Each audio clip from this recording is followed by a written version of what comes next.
There have been many factors that have driven gold prices up or down in the last 40 years. But I would suggest to you that the most important factor has been global faith or lack of faith in the purchasing power of the US dollar.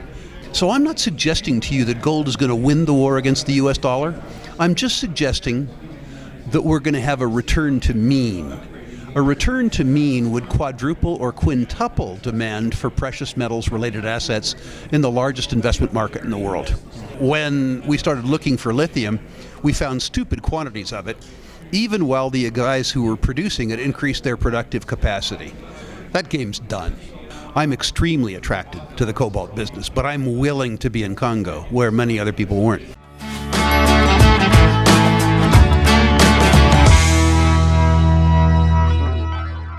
Hello and welcome to the current interview. My name is Florian Munsch. I'm here at the Sprott Natural Resources Investment Symposium in Vancouver 2019.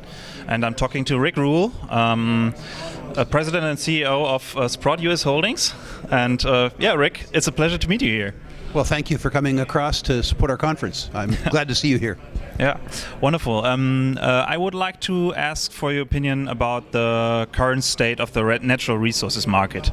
So let's start with gold. So we had a recent uptick in the gold price. What would you say is the most sustainable trigger for a sustainable gold price in the future? I have two comments to that. The first is that natural resource markets in general, including gold, are extraordinarily cyclical. Bear markets are always the authors of bull markets, and we've been through a bear market for the record books, particularly in the gold equities. So people need to understand that we're coming off an extraordinarily low base. But looking at gold itself, I think there are some interesting comments that one could make. Bullish comments, to be sure.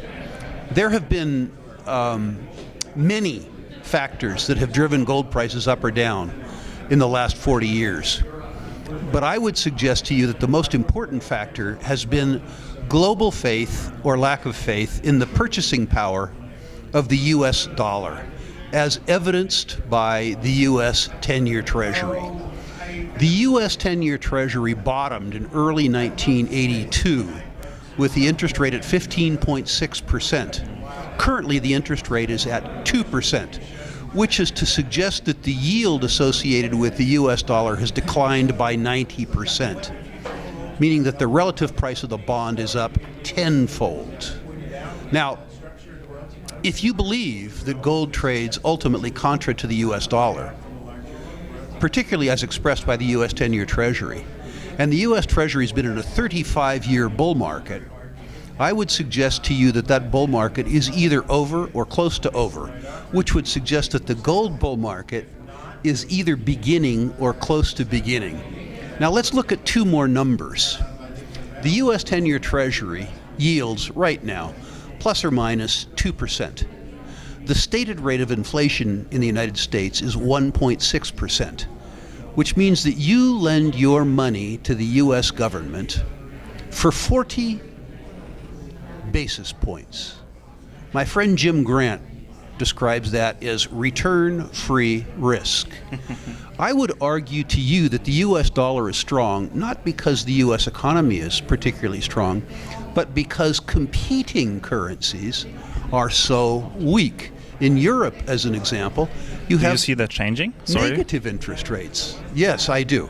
I mean, the truth is, why would a European investor lend money to the government of France for 10 years and be guaranteed to lose money? It's actually the first promise a government's ever made that's going to come true. If you buy the French Treasury 10-year, you're going to lose money, for sure. The German as well. Yeah. Why would you lend money to the U.S. government? Let's look at some other numbers. On a federal level in the United States, we owe $22 trillion in on-balance sheet liabilities and $100 trillion in off-balance sheet liabilities. So we have $120 trillion in liabilities at the federal level, not state and local. Now, how do we service that? Well, of course, with the national income. Well, the national income right now is in brackets. We're running a $1.5 trillion a year deficit. How do you service a $120 trillion obligation when you Inflation. lose $1.5 trillion a year? Well, even if there isn't inflation, I would suggest to you that the credit quality of the borrower, the U.S. government, does not justify 40 basis points. So in the first instance, as Jim Grant says with regards to gold, at least it yields you zero. It's a good, solid, honest zero as opposed to the euro. But the second thing, the criticism that always revolved around gold, was that it cost you money to own it because of foregone interest. That objection is gone too. Now let's go through one more set of numbers, and I think you'll really like this. Over 30 years, the market share of gold and precious metals equities in the U.S. savings and investment market has been between 2.5% and 3.5%. Currently, it's between 1/3 and 1/2 of 1%. In 1981, it was 8%. So I'm not suggesting to you that gold is going to win the war against the U.S. dollar. I'm just suggesting that we're going to have a return to mean. A return to mean would quadruple or quintuple demand for precious metals related assets in the largest investment market in the world. So you can see with regards, I'm an unreconstructed bull. That doesn't mean it might not go lower before it goes higher. Bull markets consolidate. But if I had my choice between return-free risk, which is the bond, and gold, I would take gold. Absolutely, I agree. The general expectation of, what the general market looks right now is there's more fear of deflation right now than inflation, and gold performs well in most good in an inflationary environment. So, is more inflation coming? I'll get to the answer in a second, but I want to dispute some of what you said. Gold does well when people are fearful. And right now, they do well when they are fearful of what is believed to be the risk-off asset, which is the U.S. 10-year Treasury.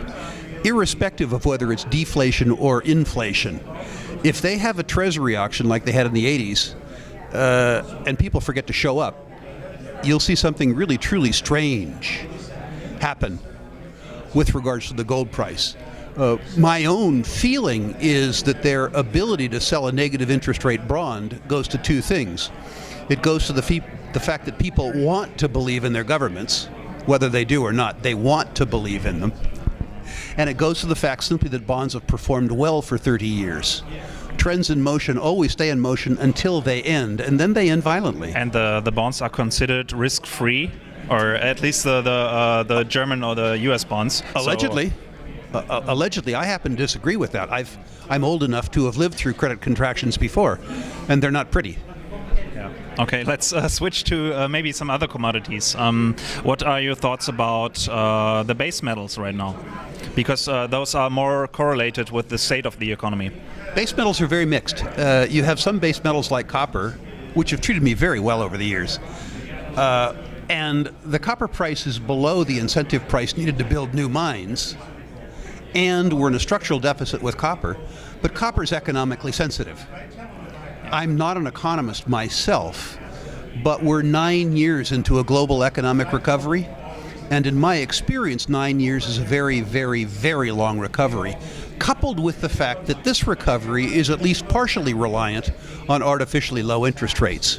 If the central banks were to lose control of interest rates, I think the impact on the economy would be sudden, dramatic, and unpleasant. And that wouldn't help the base metals businesses at all. Okay, so does this mean you don't have much exposure in base metals, or are you mixing? I'm less base metal centric. Yeah. Okay. On the other hand, I'm seeing some spectacular base metals deposits coming up. The consequence of that is that I try to force myself to be commodity agnostic and deposit centric. And there are some base metals deposits out there that even were they sand and gravel deposits relative to their ability to spin cash, I would own them. Okay, wonderful. Battery metals. So we've seen at first lithium rise and fall. Then we saw cobalt, then we saw vanadium. Yep. So what's your take on the battery metal side? Whatever's hot in the mining business is about to be unhot. The truth is that in mining equities, what the promoters look for is a theme that nobody's familiar with, so they haven't lost money on it, that has some big, dramatic, sexy story. And batteries worked well. You know, distributed storage, big story, all this kind of stuff. Most of it true and most of it irrelevant. Let's look at them in sequence. Lithium. I was brought up in the oil and gas business and later in the geothermal power business, and we regarded lithium as a waste element. The world isn't short of lithium. Demand for lithium increased so fast that our abilities to produce it and process it lagged. The consequence of that is when we started looking for lithium, we found stupid quantities of it, even while the guys who were producing it increased their productive capacity.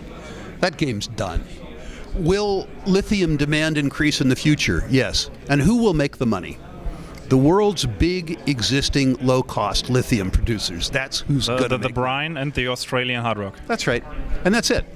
The world's awash in lithium. We just needed more productive capacity, which we're building very, very, very rapidly. Cobalt? More restricted. I'm attracted to the cobalt business. But to invest in cobalt, you have to have the courage to go to countries that produce cobalt, which are Russia, a little gamey, although I like it, and Congo, which is really, really, really gamey. Everybody wants politically correct cobalt. What everybody would love would be Canadian cobalt. The problem with that is that there isn't very much of it.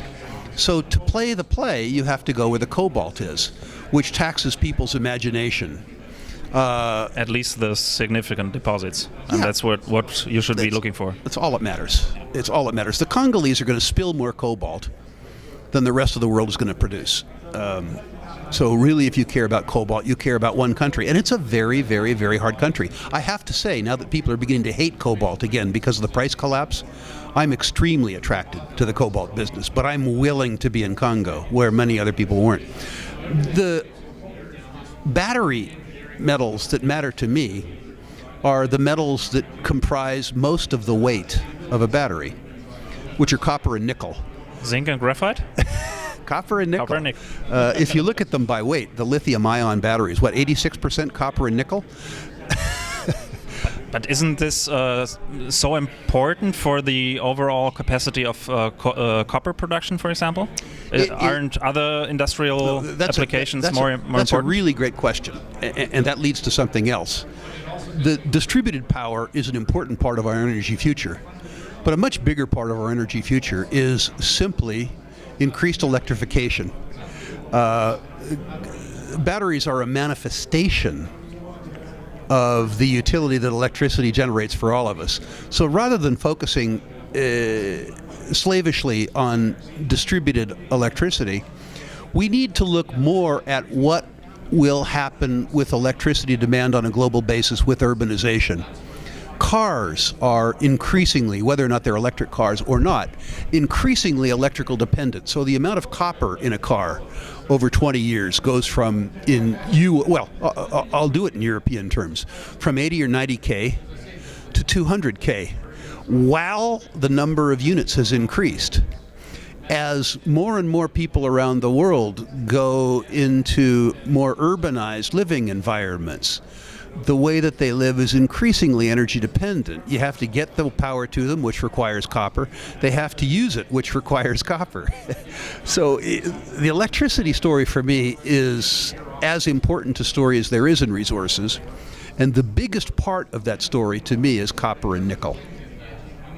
Okay, so this is, but this all is associated with a good economy. So what happens if we have a serious crash like we've had before? Then we have a 5 or 6 year delay in all of that.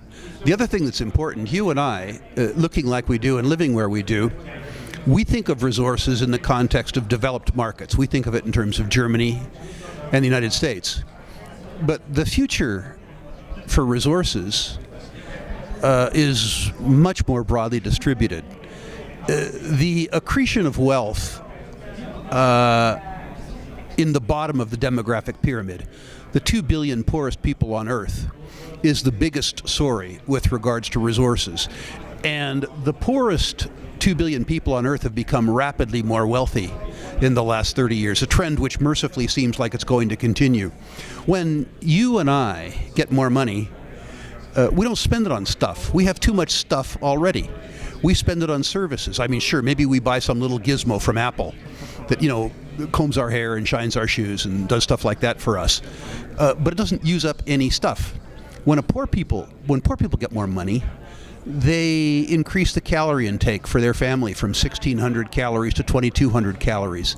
They buy refrigerators and cars and so on. Yeah, exactly. That's where the growth in commodities are. If you look at what happened in commodities over the last 30 years, the most important single determinant was Deng Xiaoping saying in China, to be rich is glorious, allowing his people to become more free and more rich. From a communist country.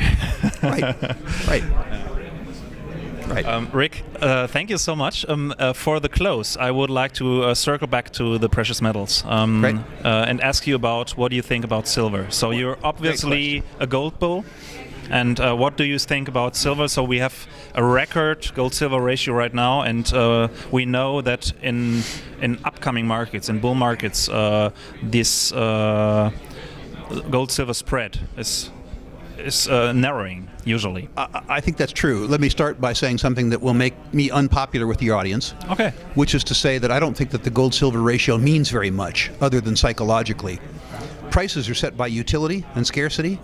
The relative abundance of silver in the Earth's crust relative to gold doesn't speak to production cost. Gold is produced in gold mines. Silver is produced in zinc and copper and lead mines. And so the gold-silver ratio, while interesting, I don't think has much to do with the gold price. It has a lot to do with investor perceptions, meaning it becomes a factoid, something which may or may not actually be important, that assumes significance as a consequence of the fact that many people believe in it. Going back to the original question, though, the silver question, that's interesting. In my experience, silver moves after gold moves because the primary motivator for gold is fear. Silver moves both on fear and greed. So it moves later, but it moves further. Silver, however, is ubiquitous. What really moves are the silver stocks. Silver stocks are scarce, and good silver stocks are even more scarce. If I think back to when I started in the business in the 70s, there was an epic silver bull market, $1.50 an ounce to $50 an ounce. One little silver stock, which mercifully I was familiar with, Coeur d'Alene Mines, went from 10 cents to $65. This is truly the stuff of dreams. If you look through the precious metals speculative universe, and you can handle volatility and even risk personally, a portfolio of high quality, not even highly leveraged, high quality silver stocks is probably the best risk to reward bet you can make in the space early in a bull market. And currently, what I see is many silver companies getting more unpure because they are getting more gold into their portfolios. Yes, and mercifully, the investors seem to forgive them that. The investors seem to pay less attention to the source of revenue than the level of revenue. There are some silver companies that say silver, but they're really sort of silver companies in drag. Thanks a lot. Always a pleasure. Thank you. This was so much information. I hope my readers enjoy, and I hope you have a nice conference here. Thank you for hosting me. Thank you for coming across. We really appreciate that. Thank you.